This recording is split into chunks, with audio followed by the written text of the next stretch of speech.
हमारी संस्कृति, हमारे संस्कार सदा रहें हमारे साथ। सब्सक्राइब करें तिलक।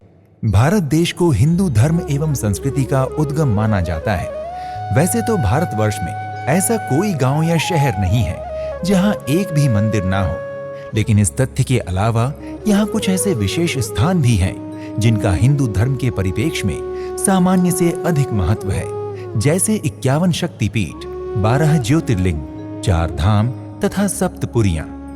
और इसी के अंतर्गत आज हमारे कार्यक्रम दर्शन में हम आपको बताने जा रहे हैं सप्तपुरियों के बारे में, और इस कार्यक्रम की आने वाली श्रृंखला में बारी बारी से आपको इन सभी सप्तपुरियों के दर्शन भी करवाएंगे। भक्तों, आज सबसे पहले धर्म नगरी अयोध्या की बात करेंगे, जो सप्तपुरियों में प्रथम पुरी है। किंतु इसके पहले हम सप्तपुरी का शाब्दिक अर्थ समझते हैं। सप्त का अर्थ है 7 और पुरी का अर्थ है नगर। तो सप्तपुरियों का अर्थ हुआ भारतवर्ष के 7 विभिन्न नगर। पुराणों में ये 7 नगर अर्थात सप्तपुरियां विशेष महत्व की तीर्थ मानी गई हैं। पुराणों में एक श्लोक उल्लेखित है, अयोध्या मथुरा माया, काशी कांची अवंतिका, पुरी द्वारावती यताः, सप्तैताः मोक्षदायिकाः। संस्कृत भाषा के इस श्लोक का अर्थ है अयोध्या, मथुरा, हरिद्वार अर्थात माया, काशी, कांचीपुरम अर्थात कांची, उज्जैन अर्थात अवंतिका और द्वारिका। ये 7 पुरियां आत्मा का कल्याण करने वाली एवं मोक्ष प्रदान करने वाली हैं। हिंदू आस्था के अनुसार प्राणी की मृत्यु के पश्चात उसकी आत्मा को कर्मों के अनुसार भिन्न भिन्न गतियां प्राप्त हो सकती हैं। ऐसी ही एक गति को मोक्ष कहा जाता है।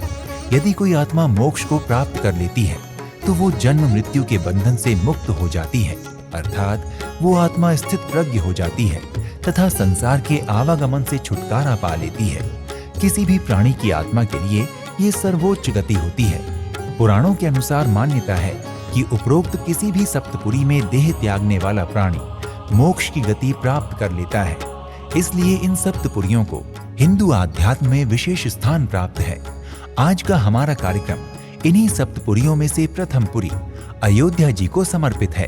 ये नगरी शांत, निर्मल एवं जीवनदायिनी सरयू नदी के तट पर बसी हुई है। हिंदू ग्रंथों के वर्णन के अनुसार अयोध्या सत्य और धर्म के पर्याय प्रभु श्री रामचंद्र जी की जन्मभूमि है। भगवान विष्णु के अवतार श्री राम ने अधर्म तथा असत्य का अंत करने के लिए राजा दशरथ के पुत्र के रूप में अयोध्या में ही जन्म लिया था। इसलिए अयोध्या को धर्म नगरी भी कहा जाता है। प्रभु श्री रामचंद्र जी के प्रथम पूर्वज मनु थे, जो सूर्य के पुत्र थे। इसलिए प्रभु जी का वंश सूर्य वंश कहलाता है। अयोध्या नाम नगरी तत्रासि लोक विश्रुता, मनुना मान वेणेन्द्रिया, पुरी निर्मिता स्वयं। रामायण के अनुसार सूर्यपुत्र वैवस्वत मनु के द्वारा ही सरयू नदी के तट पर अयोध्या नगरी बसाई गई थी। अयोध्या को साकेत नाम से भी जाना जाता है। स्कंद पुराण के अनुसार अयोध्या नगरी भगवान विष्णु के सुदर्शन चक्र पर स्थापित है। बाद में श्री रामचंद्र जी के कुल में एक रघु नामक राजा भी हुए थे, जिनके कारण श्री राम को रघुवंशी भी कहा जाता है।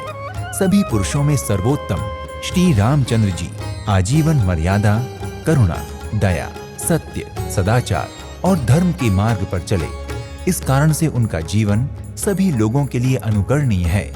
अपने जीवन की सभी परिस्थितियों का सामना श्री राम ने पूर्ण मर्यादा के साथ किया और इसी कारण से उन्हें मर्यादा पुरुषोत्तम कहा जाता है। जनमानस की आस्था है कि विश्वास के साथ श्री राम का जाप करने मात्र से मनुष्य का कल्याण हो जाता है। तुलसीदास जी ने भी कहा है, कलिजुग समजुग आन नहीं, जो नर कर विश्वास, गाई राम गुण गण बिमल, भवतर बिनहि प्रयास। अर्थात यदि मनुष्य विश्वास रखे तो कलयुग के समान दूसरा युग मिलने वाला नहीं है, क्योंकि इस युग में व्यक्ति केवल श्री राम के गुणगान करके ही भवसागर से पार हो सकता है। विद्वानों के अनुसार अयोध्या का शाब्दिक अर्थ है जिसे युद्ध के द्वारा जीता ना जा सके। सभी सप्तपुरियों में धर्म नगरी अयोध्या को प्रथम पुरी माना गया है।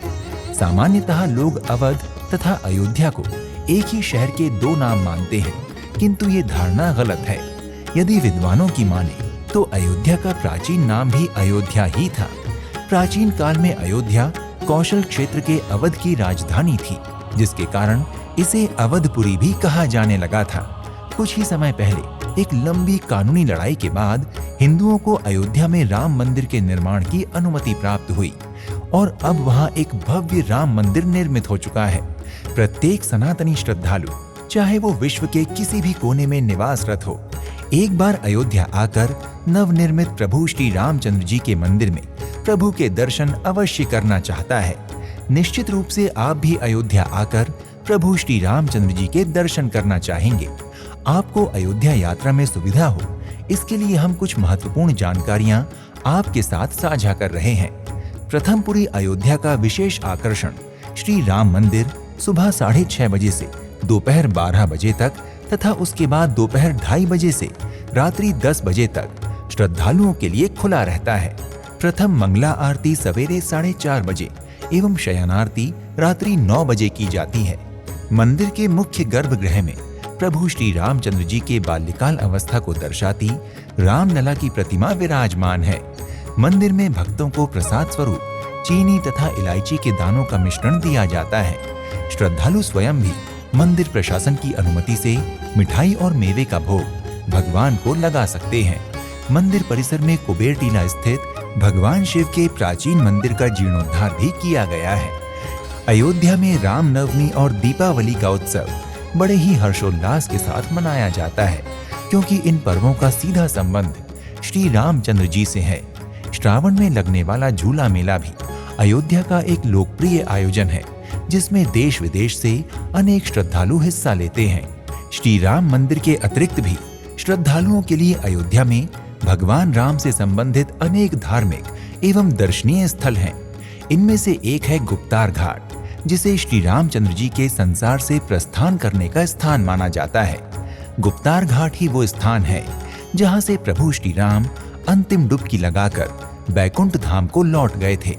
अयोध्या पधारने वाले श्रद्धालु बजरंगबली के दर्शन के लिए हनुमानगढ़ी अवश्य जाते हैं, क्योंकि ऐसी मान्यता है कि हनुमानगढ़ी के दर्शन के बिना अयोध्या यात्रा पूर्ण नहीं होती। जनश्रुति के अनुसार रावण का वध करने के बाद जब श्री रामचंद्र जी अयोध्या वापस आए, तब उन्होंने हनुमानगढ़ी नामक ये स्थान हनुमान जी को रहने के लिए प्रदान किया था। अथर्ववेद में वर्णन है कि भगवान श्री रामचंद्र जी ने हनुमान जी को हनुमानगढ़ी समर्पित करते हुए आशीर्वाद दिया था कि जब भी कोई अयोध्या में मेरे दर्शन करने आएगा तो पहले उसे आपके अर्थात हनुमान जी के दर्शन करने होंगे। तब से लेकर आज तक भक्त रामलला के दर्शन से पहले हनुमानगढ़ी जाकर बजरंगबली के दर्शन करते हैं। अयोध्या की उत्तर दिशा में बहने वाली अमृतुल्य सरयू नदी के तट भी धार्मिक महत्व के स्थल हैं। श्री रामचरितमानस में तुलसीदास जी ने सरयू स्नान का महत्व बताया है। हिंदू मान्यता के अनुसार सरयू नदी के जल में स्नान मात्र से ही सभी तीर्थों के पुण्य की प्राप्ति हो जाती है। अपने धार्मिक महत्व के कारण सरयू नदी श्रद्धालुओं के लिए अति पूजनीय है। पिछले कुछ वर्षों में सरकार द्वारा सरयू तट आधुनिक रूप से विकसित कर दिया गया है, जिसके कारण ये अब श्रद्धालुओं के साथ साथ पर्यटकों के लिए भी आकर्षण का केंद्र है। सायंकाल में सैलानी यहाँ नौका विहार तथा पैदल विचरण करने के लिए आते हैं। इनके अतिरिक्त भी अयोध्या में दर्शन एवं पर्यटन के लिए अनेक स्थान हैं, जैसे छोटी देवकाली मंदिर, कनक भवन, सीता रसोई इत्यादि। भक्तों, सप्तपुरी अयोध्या का इतिहास हिंदू धर्म के साथ जैन, बौद्ध, सिख जैसे अन्य धर्मों से भी संबंधित रहा है। अयोध्या तथा उसके आसपास जैन धर्म के 5 तीर्थंकरों ऋषभनाथ जी, अजीतनाथ जी, सुमतिनाथ जी, अभिनंदन नाथ जी तथा अनंतनाथ जी का जन्म हुआ है। अयोध्या बौद्ध धर्म से भी गहरा संबंध रखती है। स्वयं गौतम बुद्ध ने भी अपने जीवन काल के कुछ वर्ष यहाँ बिताए थे। मान्यता है कि अयोध्या में मणि पर्वत के समीप बौद्ध विहार में महानिर्वाण के बाद भगवान बुद्ध के दांत रखे गए थे। इसी प्रकार सिखों के प्रथम तथा प्रमुख गुरु श्री नानक देव जी भी 1510 में राम मंदिर की यात्रा के लिए अयोध्या पधारे थे। इसलिए सिख संप्रदाय के लिए भी अयोध्या का बड़ा महत्व है। अगर आप सप्तपुरी अयोध्या के दर्शन को आते हैं तो अयोध्या में आपको ठहरने के लिए होटल, लॉज एवं धर्मशालाओं की अनेक सुविधाएं उपलब्ध हैं। आपको अपने बजट एवं सुविधा के अनुरूप इन स्थानों पर कमरे मिल जाएंगे। अयोध्या पहुंचने के लिए हवाई मार्ग, रेल मार्ग तथा सड़क मार्ग के तीनों विकल्प उपलब्ध हैं। मुंबई, दिल्ली, चेन्नई, कोलकाता, अहमदाबाद तथा बेंगलुरु जैसे मेट्रो शहरों से अयोध्या के नवनिर्मित और आधुनिक एयरपोर्ट के लिए विभिन्न एयरलाइन कंपनियों की सीधी फ्लाइट्स उपलब्ध हैं। इसके अलावा शीघ्र ही आने वाले दिनों में अन्य शहरों से भी अनेक फ्लाइट्स अयोध्या के लिए शुरू होने वाली हैं। यदि आप रेल मार्ग द्वारा अयोध्या आना चाहते हैं तो मुंबई, दिल्ली, कोलकाता, अहमदाबाद, जयपुर, इंदौर इत्यादि शहरों से अयोध्या के लिए सीधी ट्रेनें आपके लिए उपलब्ध हैं। इसके अलावा सरकार के द्वारा देश के विभिन्न हिस्सों से जल्द ही अयोध्या जी के लिए 1000 से अधिक विशेष ट्रेनें चलाने की भी योजना बनाई गई है। हवाई और रेल मार्ग के अलावा आप सड़क मार्ग से भी अयोध्या तक आ सकते हैं। यूपी एसआरटीसी सहित अन्य राज्यों के सड़क परिवहन द्वारा अयोध्या के लिए अनेक बसें चलाई जाती हैं। इसके अलावा आप निजी वाहन का प्रयोग करके भी अयोध्या पधार सकते हैं। आशा है सप्तपुरियों पर केंद्रित हमारे इस कार्यक्रम की प्रथम कड़ी आपके लिए उपयोगी सिद्ध होगी। शीघ्र ही आपसे सप्तपुरियों में दूसरी पुरी की यात्रा पर फिर से भेंट होगी। तब तक के लिए प्रणाम। जय श्री राम। इति शुभम।